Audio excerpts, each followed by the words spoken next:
Dice, cuando alguno tiene algo contra otro. Quiero hacerle una pregunta.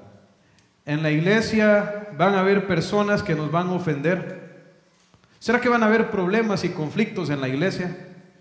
Por supuesto que sí, porque aun cuando somos salvos, estamos en este proceso en que Dios nos está santificando y aún fallamos, aún pecamos.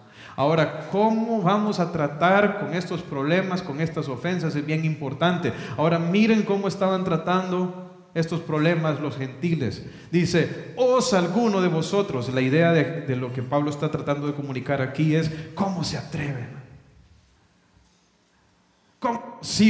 ¿Cómo es posible que tengan el valor?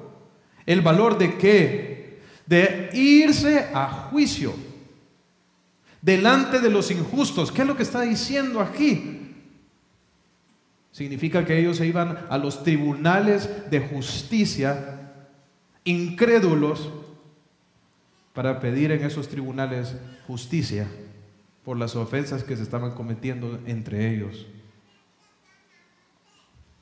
Antes de ir a los hermanos, antes de pedir consejo en la iglesia, antes de ver cómo solucionar estas cosas de manera espiritual y en base a los principios de la palabra de Dios, estaban yendo a los incrédulos para que los incrédulos decidieran por ellos.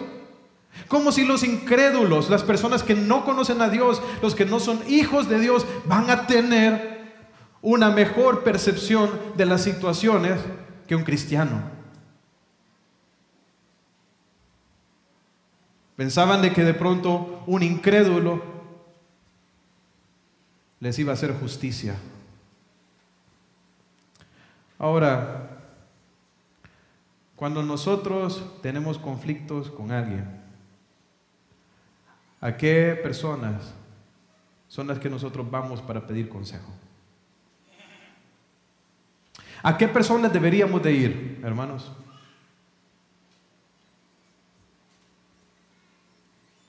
¿A qué personas deberíamos de ir?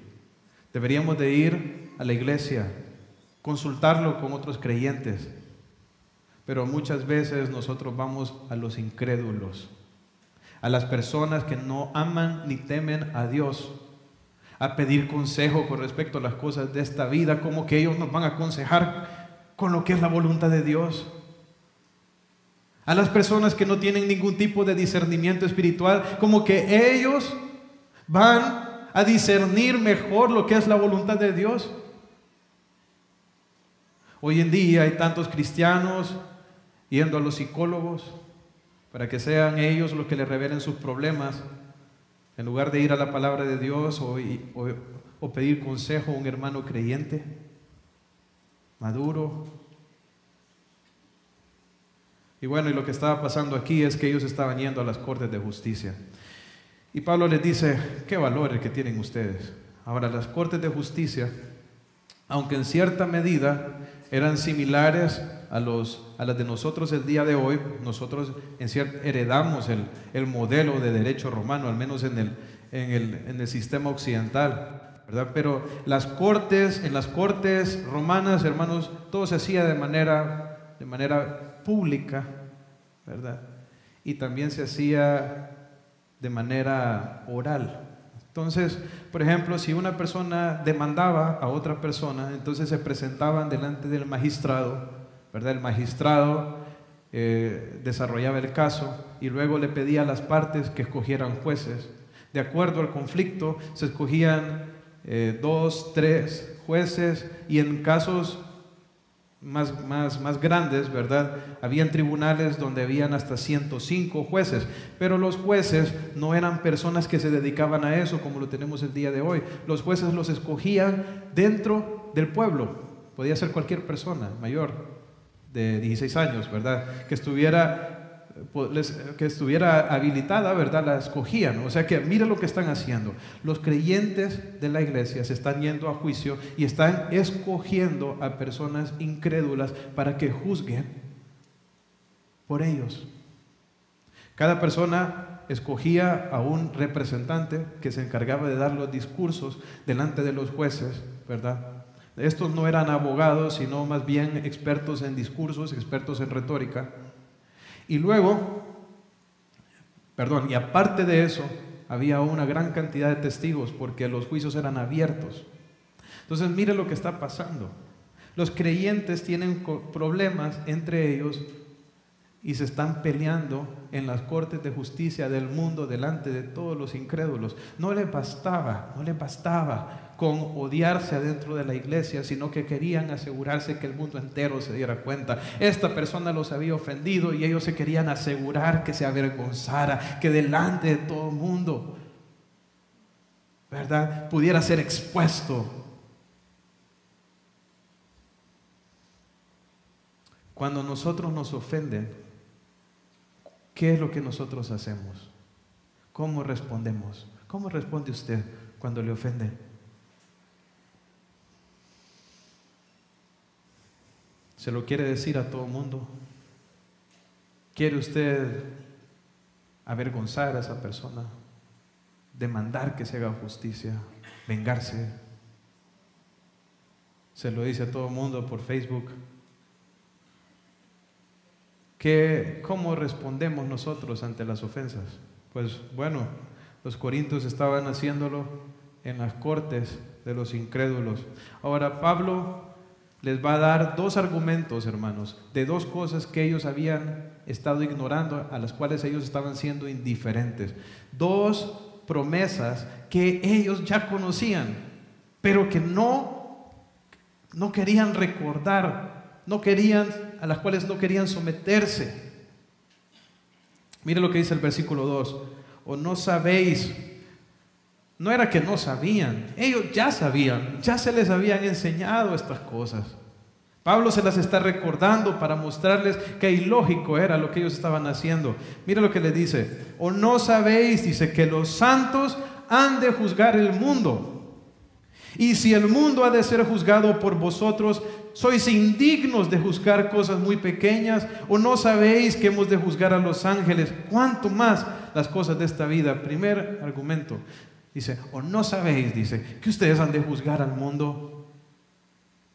Hermanos, y si había alguno de ustedes el día de hoy que no lo sabía, se los digo, un día nosotros vamos a juzgar el mundo. Vamos a buscar un texto que nos va a ayudar a ver esto. En Daniel capítulo 7, versículo 27. Daniel capítulo 7, vamos a leer desde el versículo 26. Dice, pero se sentará el juez y le quitará su dominio para que sea destruido y arruinado hasta el fin. Esto es el anticristo. Y que el reino, dice, y el dominio y la majestad de los reinos debajo de todo el cielo sea dado al pueblo de los santos del Altísimo, cuyo reino es eterno, y todos los dominios le servirán y obedecerán. Miren, el reino, el dominio y la majestad de los reinos debajo del cielo sea dado ¿a quién? Hermanos, ¿a quién? Al pueblo de los santos del Altísimo. ¿Quién es ese pueblo? ¿Quién es ese pueblo? Somos nosotros. Saben, un día, hermanos, se nos va a dar la administración del mundo. Esas son las promesas que nosotros tenemos. Un día reinaremos con Cristo. Un día vamos a tener la responsabilidad de tomar decisiones sobre el mundo.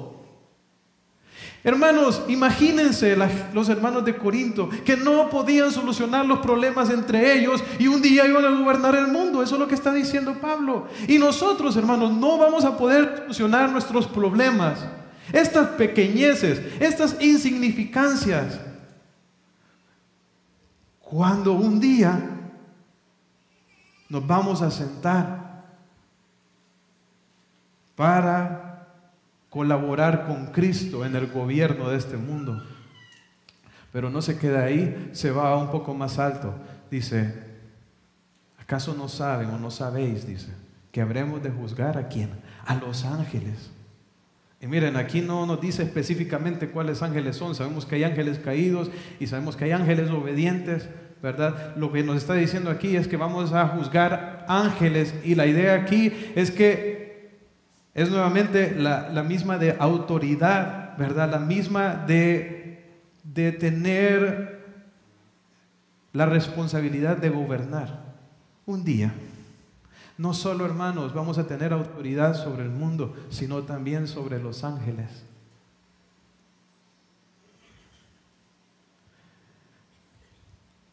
Y no vamos a poder solucionar las cosas de esta vida.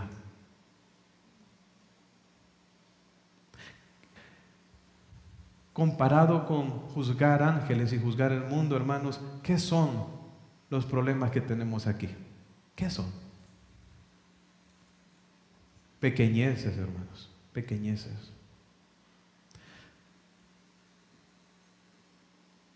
Pero en la iglesia de Corinto, ellos estaban siendo indiferentes a estas promesas. En lugar de buscar al Señor, de buscar el discernimiento de la palabra para que el Señor les ayudara a lidiar con sus problemas, más bien se estaban yendo a las cortes de los incrédulos, de los que no conocían a Dios, para tratar de solucionar sus problemas.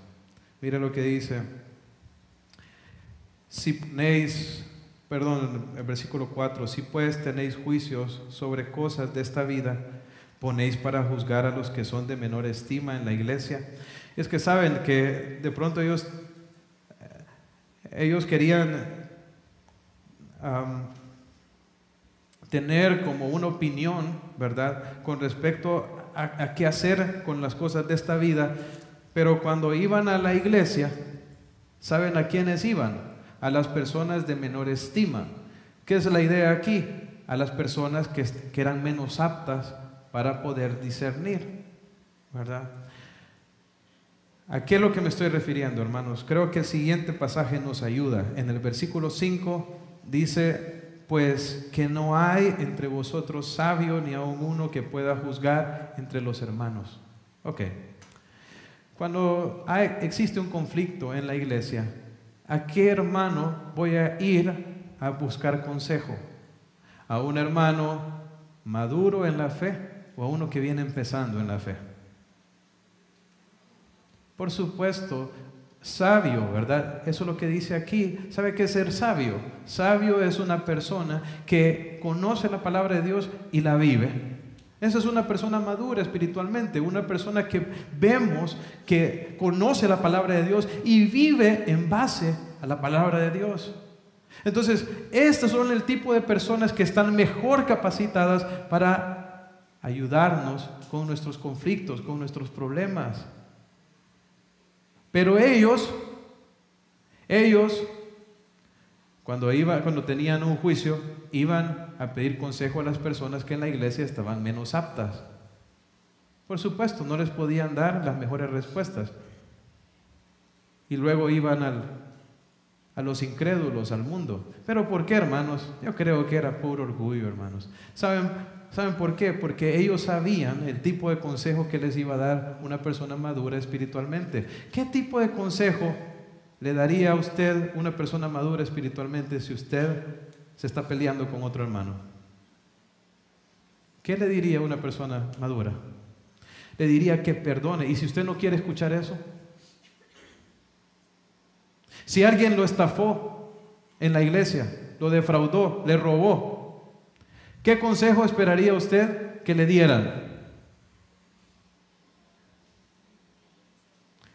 Que lo perdone, que no le cobre la deuda, o que se vaya a los tribunales y lo embargue. Ellos no querían recibir el consejo de Dios, hermanos. Querían hacer su voluntad porque estaban cegados por su orgullo. ¿Cómo estamos aquí? ¿Cómo está usted? ¿Es una persona que escucha a los hermanos, que está abierta al consejo de los hermanos,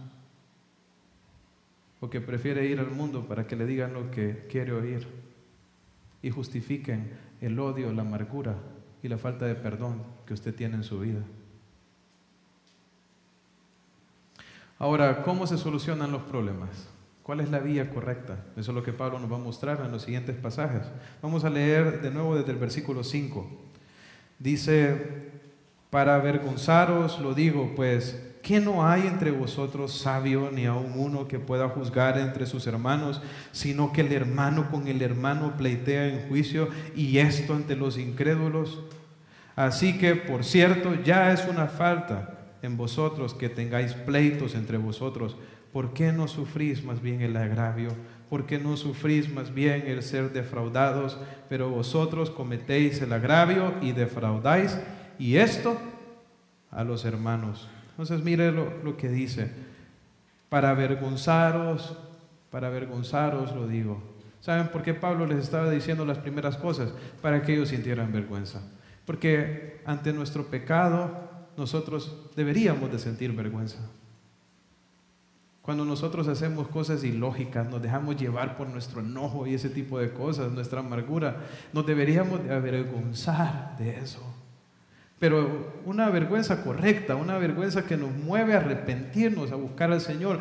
Pero los corintios eran tan desvergonzados con respecto a su pecado. Primero estaban tolerando en los casos de inmoralidad en la iglesia, y ahora no solo eso, sino que van allá al público, delante de toda la gente,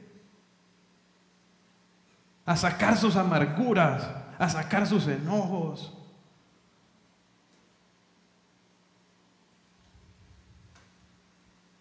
Entonces, Pablo les dice: ustedes deberían de avergonzarse de eso. Eso es lo que, ese tipo de cosas, hermanos, deberían de hacernos reflexionar a nosotros. Y si nosotros lo hemos hecho, si usted ha sido una persona que eso es lo que ha hecho, ¿verdad?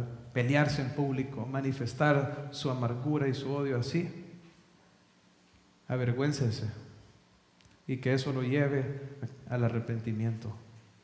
Ahora, dice Pablo, no hay una persona sabia entre ustedes.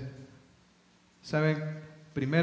Primer punto en cómo solucionar nuestros conflictos: buscar personas maduras espiritualmente que nos puedan ayudar, que nos puedan dar el consejo que viene de la palabra de Dios.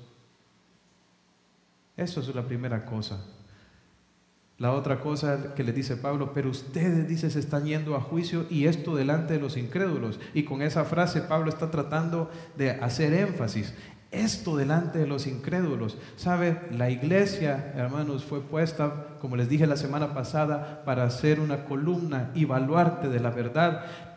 Las personas deben de ver a la iglesia y ver en la iglesia un reflejo del amor de Cristo, la santidad de Cristo. Cuando las personas vean impacto, lo que deberían de ver es a Dios y decir: Dios está entre esas personas. Miren cómo se aman, miren cómo se perdonan, miren cómo se cuidan.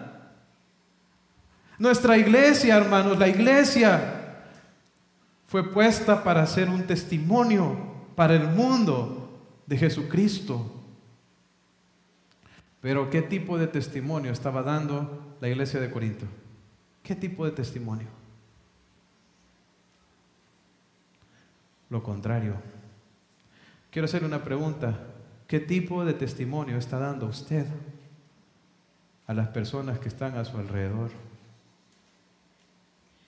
¿Se comporta como las personas que no conocen a Dios? ¿O su vida da testimonio de Cristo? ¿Qué tipo de testimonio está dando usted? Como creyentes, hermanos, debemos de dar buen testimonio. ¿Sabe cuál es uno de los requisitos que se le piden a un pastor, por ejemplo, a un anciano? Una de las cosas que se pide, dice, que tenga buen testimonio para con los de afuera, buen testimonio con la gente que no conoce a Dios. ¿Para qué? Para que no caiga en descrédito ni en lazo del diablo. Hoy, ¿saben qué ha caído la iglesia? En descrédito. ¿Qué significa eso? La gente se burla, la gente critica a la iglesia por vivir en hipocresía, porque se dicen hijos de Dios pero andan en pecado.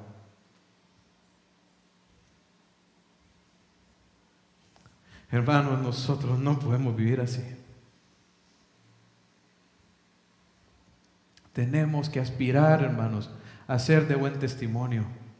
Un testimonio no falso, sino un testimonio que fluye de nuestra espiritualidad y nuestra relación con Dios.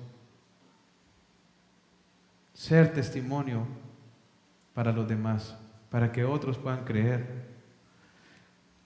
¿Qué otro consejo les da Pablo? Les dice en el 7, así por cierto, ya es una falta que vosotros tengáis pleitos entre vosotros. Les dice, ya es pecado. Solo el hecho de que ustedes tengan pleitos, ya están pecando. No deberían de haber pleitos entre nosotros. Y usted me dice, pero ¿cómo le hago cuando me ofendan? Ahí lo dice, ¿por qué no sufrís la ofensa? ¿Por qué no perdona? ¿Sabe cuál es el primer paso que yo necesito tomar cuando una persona me ofende? Es perdonar, perdonar. Y después de perdonar, entonces yo lo voy a ir a amonestar, lo voy a ir a reprender, porque amo a mi hermano y no quiero que viva en pecado. Entonces voy a ir a amonestarlo. Pero el problema, hermanos, es que nosotros muchas veces en lugar de perdonar, lo que optamos es por pelear, por dejarle de hablar a la persona, por enemistarme con ella, por buscar una manera como me vengo y hago que me restituya lo que me quitó. Pero no.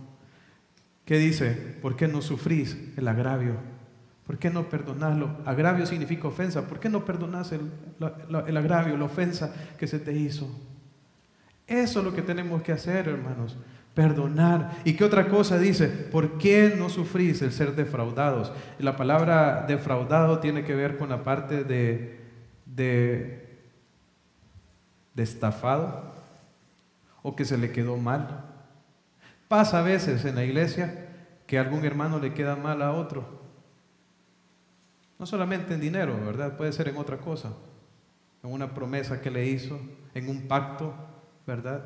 En algo que se dijo y le quedó mal. O pueden ser ofensas, ¿verdad? Me dijo algo imprudente, se burló de mí, etcétera. Una gran cantidad de ofensas y hay gran cantidad de maneras de defraudar a los demás. Pero ¿qué deberíamos de hacer nosotros cuando somos defraudados? ¿Qué dice? Sufrirlo, perdonarlo. Y miren, esto es un paralelo de las palabras de Jesús. Quisiera que leyéramos Lucas capítulo 6. Lucas capítulo 6. Versículo 29. Lucas capítulo 6, versículo 29. Mire lo que dice: al que te hiera en una mejilla, preséntale también la otra. Al que te quite la capa, ni aun la túnica le niegues. A cualquiera que te pida, dale. Y al que tome lo que es tuyo, ¿qué debo de hacer? No pidas que te lo devuelva. ¿Cuán contrario es este consejo al mundo? ¿Qué nos dice el mundo? Hace valer tus derechos, ¿verdad? Pero el Señor nos llama a nosotros a no pedir, a no exigir que se nos devuelva, a perdonar. Hermanos, eso es lo que estamos haciendo nosotros aquí.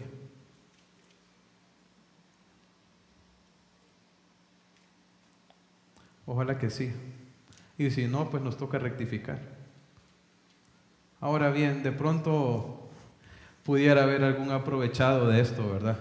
Alguien que dijera, uy, en esta iglesia todos se van a dejar estafar, ¿verdad? Y de pronto había alguno ahí que se sintiera tentado a vivir como un estafador, como un ofensor en la iglesia. Pues Pablo no va a dejar las cosas así.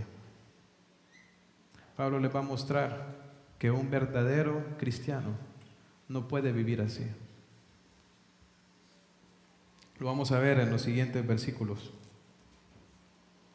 Mira el versículo del 8 en adelante. Dice, pero vosotros cometéis el agravio, defraudáis, y esto los hermanos. Entonces la actitud que existía en la iglesia de cometer agravios, de andar ofendiendo, de andar defraudando y hacérselo a los hermanos. Dice, miren lo que dice el 9. No sabéis, dice, que los injustos no heredarán el reino de Dios. No erréis, dice, ni los fornicarios, ni los idólatras, ni los adúlteros, ni los afeminados, ni los que se echan con varones, ni los ladrones, ni los avaros, ni los borrachos, ni los maldicientes, ni los estafadores heredarán el reino de Dios. Y esto erais algunos, mas ya habéis sido lavados, ya habéis sido santificados, ya habéis sido justificados en el nombre del Señor Jesús y por el Espíritu de nuestro Dios. ¿Qué les está diciendo? No se equivoquen. Porque de pronto alguno pueda en la iglesia, de pronto va a decidir, bueno, yo voy a vivir así. Ser un estafador, inmoral. Pues lo que les dice es, pues si vos decidís eso, tenés que entender algo, que no sos un hijo de Dios. Porque los injustos, que son los que viven en desobediencia, los que no se están santificando, los que no están viviendo para Dios, hermanos, no heredarán el reino de Dios. ¿Sabe cuál es una evidencia de que nosotros somos verdaderos cristianos? La transformación de nuestra vida. Si nosotros decimos que somos cristianos, pero seguimos viviendo igual, viviendo con la vieja levadura, entregados al pecado, hermanos, Pablo dice, no erréis, no se equivoquen, examínense. Porque este es un error en el que han caído muchos, hermanos. Personas, iglesias, denominaciones completas han caído en el error de pensar que una persona puede vivir así y aún así ser cristiano. Es un engaño, es una mentira. No se puede ser cristiano y vivir en pecado. Pero usted dice, pero yo peco todos los días. Por supuesto, todos pecamos, pero el verdadero cristiano tiene el Espíritu Santo. El Espíritu Santo lo redarguye, lo reprende, lo guía al arrepentimiento. Si usted dice que puede vivir en pecado y no recibir disciplina de Dios, que Dios no actúe para llevarlo al arrepentimiento, está engañado. Está engañado. Y ojalá no haya ninguno aquí engañado así. ¿Qué cosas, qué ejemplo nos da? Aquí dice, no erréis ni los fornicarios. ¿Quiénes son los fornicarios? Los que viven en cualquier tipo de inmoralidad sexual. Los idólatras son las personas que ponen otras cosas antes que Dios, que adoran imágenes o lo que sea. Ni los adúlteros, o sea, los hombres que andan con otras mujeres. Que hay hombres que piensan que pueden ser cristianos y al mismo tiempo vivir con otra mujer. Dice, ni los afeminados. Ser afeminado es pecado, hermanos. No tiene que ver con ser homosexual, sino con manifestar una conducta del sexo opuesto. No se puede ser eso y cristiano al mismo tiempo. Dice, ni los que se echan con varones, homosexuales. Dice, ni los ladrones, los que andan robando, ni los avaros, los que solo persiguen lo material, los que tienen sus ojos fijados solo en las cosas que tienen que ver con el dinero, ni los borrachos, ¿verdad? Los que son esclavos del alcohol, ni los maldicientes, los que andan hablando mal de todo el mundo, ni los estafadores heredarán el reino de Dios. Hace unos años, un amigo mío allá en Tegucigalpa lo secuestraron. Y las personas que lo tenían secuestrado le leían versículos y tenían música cristiana en la casa. Y le decían, mire, es que nosotros somos cristianos y vamos a la iglesia, solo que usted sabe que las cosas están difíciles. Hermanos, es una mentira, un engaño. Nos da risa, ¿verdad? Nos da risa, pero muchas veces nosotros pensamos así con respecto a nuestra vida. Pensar que podemos abrazar, vivir en pecado y al mismo tiempo ser hijos de Dios. No, dice aquí, más bien, ustedes eso eran antes. Eso era lo que ustedes eran en otro tiempo, cuando no conocían a Dios. Pero ahora ustedes han sido, ¿qué? Ustedes han sido lavados. Hemos sido perdonados, hermanos. Limpiados de la vieja levadura. Dios nos ha perdonado y nos ha rescatado del poder del pecado. Hemos sido lavados, limpiados de toda esa manera de vivir anterior. ¿Qué más? Hemos sido santificados. Dios nos ha apartado, hermanos, para ser sus hijos. Hemos sido escogidos. No para vivir una vida de inmoralidad, sino para vivir una vida de santificación, una vida de santidad. Hemos sido justificados, declarados justos delante de Dios, no por nuestras obras de justicia, sino por el nombre de Jesucristo, al cual nosotros clamamos en arrepentimiento y el cual por la obra del Espíritu Santo nos regeneró y nos hizo una nueva persona. Entonces, hermanos, vivamos como lo que somos. Vivamos como personas que han sido lavadas, que han sido santificadas, que han sido justificadas, y renunciamos a la vieja levadura. Y dejemos de andar teniendo pleitos entre nosotros y amémonos como Cristo nos amó. Y tomemos el ejemplo de nuestro Señor Jesucristo, que cuando estaba en la cruz, Él oraba por las personas que se burlaban de Él y decía: Padre, perdónalos porque no saben lo que hacen. Queremos ser más como Cristo. Vivamos en santidad, hermanos. Perdonémonos y amémonos los unos a los otros. Oremos. Padre Celestial, te doy gracias, Señor, por tu palabra que nos anima a vivir para ti, Señor, a vivir en santificación.